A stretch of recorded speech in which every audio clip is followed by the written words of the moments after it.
అంతర్జాతీయ మహిళా దినోత్సవాన్ని పురస్కరించుకొని నర్సీపట్నం ప్రభుత్వ డిగ్రీ కళాశాలలో వేడుకలు ఘనంగా నిర్వహించారు.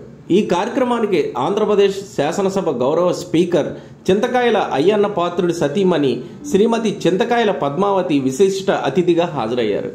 ఈ సందర్భంగా ఆమె మాట్లాడుతూ, నేడు స్త్రీలు అన్ని రంగాల్లో ముందున్నారు. విద్య, ఉద్యోగాలు, వ్యాపారం, రాజకీయాలు, మహిళలు తమ ప్రతిభను నిరూపించుకుంటున్నారన్నారు. కృషి పట్టుదలతో ముందుకెళితే ఏ లక్ష్యమైనా సాధించవచ్చని, విద్యార్థినులు తమ కలలను సాకారం చేసుకునేందుకు నిరంతరం కృషి చేయాలని సూచించారు. సమాజంలో లింగ సమానత్వం కోసం అందరం కృషి చేయాలని, మహిళలు పురుషులతో సమానంగా అన్ని హక్కులు పొందేలా ప్రభుత్వం చేపడుతున్న కార్యక్రమాలని సద్వినియోగం చేసుకోవాలని అన్నారు. కళాశాల విద్యార్థులకు ఉపయోగపడేలా వెండింగ్ మిషన్, బర్నింగ్ మిషన్ అందజేస్తామని ఆమె ప్రకటించారు. అంతేకాకుండా నూతనంగా ఏర్పాటు చేసిన సెంట్రల్ ఆడియో సిస్టమ్ను ప్రారంభించడం జరిగింది. ఈ కార్యక్రమంలో నర్సీపట్నం సర్కిల్ ఇన్స్పెక్టర్ శ్రీమతి రేవతమ్మ మాట్లాడుతూ, బయట ప్రపంచంలో ముఖ్యంగా పని ప్రదేశాల్లో మహిళలు ఎంతో జాగ్రత్తగా ఉండాలని, స్వీయ రక్షణకు సంబంధించి అవగాహన పెంచుకోవాలని విద్యార్థులకు సూచించారు. నర్సీపట్నం గైనకాలజిస్ట్ డాక్టర్ పి వందన మాట్లాడుతూ, స్త్రీలు ఆత్మస్థైర్యంతో జీవించాలి, ఆరోగ్యపరంగా కూడా జాగ్రత్తలు తీసుకోవాలని తెలిపారు. వందన జనని హాస్పిటల్ గైనకాలజిస్ట్ని. మనం జరుపుకుంటున్న అంతర్జాతీయ మహిళా దినోత్సవం ఎలా మొదలైందో తెలుసా మీకు? ఎలా? అదొక లేబర్ ఉద్యమంగా మొదలైంది. లేబర్ ఉద్యమం నుంచి మహిళా దినోత్సవం అనేది పుట్టింది. కనీస వేతనం, తక్కువ పని గంటలు, ఓటు హక్కు, లింగ వివక్షకి వ్యతిరేకంగా అంతర్జాతీయంగా అన్ని దేశాల్లో ఎంతోమంది మహిళలు చేపట్టిన ఎన్నో ఉద్యమాలని గుర్తించి ఐక్యరాజ్య సమితి 1977వ సంవత్సరం మార్చి 8వ తారీఖుని అంతర్జాతీయ మహిళా దినోత్సవంగా ప్రకటించింది. ఇది లేబర్ ఉద్యమం నుంచి మొదలైన దాని నుంచి మనం స్ఫూర్తి తీసుకొని మనం ఎంచుకున్న రంగాల్లో మనం ముందుకు వెళ్ళాలి. మన విద్యార్థి దశ నుంచే తీసుకుంటే తల్లిదండ్రులు కానీ మన అధ్యాపకులు కానీ ఫస్ట్ 10th చాలా ఇంపార్టెంట్. బోర్డ్ ఎగ్జామ్స్ మనం బాగా చదువుకోవాలి, మంచి మార్కులు తెచ్చుకోవాలి. అంతర్జాతీయ మహిళా దినోత్సవం సందర్భంగా అందరికీ శుభాకాంక్షలు తెలియజేసుకున్న మహిళలందరికీ కూడా, ఎక్కడ ఆడవాళ్ళు గౌరవిస్తారో అక్కడ దేవతలు తిరుగుతారని చెప్పి మన స్టూడెంట్ కూడా చెప్పడం జరిగింది. దాని గురించి మనం అందరం కూడా మన ప్రపంచానికి విలువలు నేర్పింది భారతదేశం. అటువంటి భారతదేశంలో మనం ఉన్నాం. ఈరోజు గర్వంగా చెప్పుకోవాల్సినటువంటి భారతదేశంలో మనం ఉన్నాం. అంబేద్కర్ గారు 1952లో ఒక మాట అన్నారు, I measure the progress of the community by the degree of progress which women have achieved అన్నారు. అంటే ఒక కమ్యూనిటీ అభివృద్ధి ఉందో లేదో చూస్తే అక్కడ స్త్రీలు అభివృద్ధి చెందారు అని తెలుస్తుంది అని చెప్పి ఆనాడు 1962లో అన్నారు. ఇది ఇలాంటి దేశంలో కూడా అకృత్యాలు, అఘాయిత్యాలు చూస్తే బాధేస్తుంది.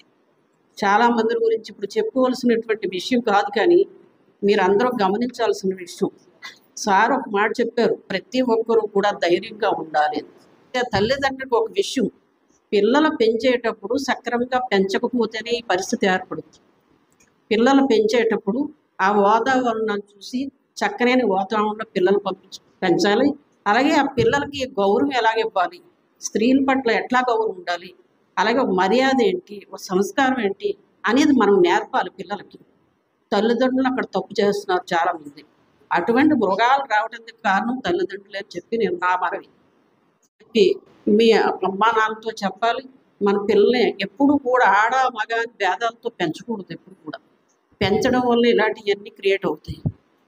అదొక విషయం మీరు అందరూ గుర్తుపెట్టుకోవాల్సిన అవసరం ఉంది. ప్రతి ఒక్కరూ ధైర్యంగా ఉండాలి. మీరు అందరూ అనుకుంటారు, నాకు ఏదో జరిగితే పోలీసు వస్తాడు, లేకపోతే పొలిటీషియన్ వస్తాడు, లేకపోతే మా అమ్మ వస్తుంది, మా అన్న వస్తాడు. ఎప్పుడూ కూడా అలాగే ఎప్పుడూ కూడా ఉండకూడదు. నేను వీరనారి అని మనకి ఎందుకు వచ్చింది? మీరు ప్రతి ఒక్కరూ కాళ్ళ మీద నిలబడండి. మీరు ఒక గోల్ కింద పెట్టుకోవాలి. ఎవరైనా ఏమని అంటే నేను ధైర్యంగా సాహసంతో మీరు ముందుకెళ్ళాలి. అంతే తప్ప నేను ఆడదంటే ఏంటి? ఆడదైనా మగైనా ఒకటే సృష్టి. అది మీరు అందరూ అర్థం చేసుకొని ఎప్పుడు కూడా భయపడి చెడు నిర్ణయాలు తీసుకోవద్దని చెప్పి సందర్భంగా తెలియజేసుకుంటున్నాం. మనకంట మంచి వాళ్ళు ఉన్నారు. ఇప్పుడు సావిత్రిబాయి పూలే ఒక మాట అన్నారు, అంటే భారతదేశ తొలి మహిళ గురువు అండి. మీరు అందరికి తెలిసినటువంటి విషయం. బాలుడిని చదివిస్తే ప్రయోజనం ఒక బాలుడికే, కానీ బాలికను చదివిస్తే ఒక తరం మారిపోతుంది. అక్కడ కూడా మీరు అది గమనించాలి.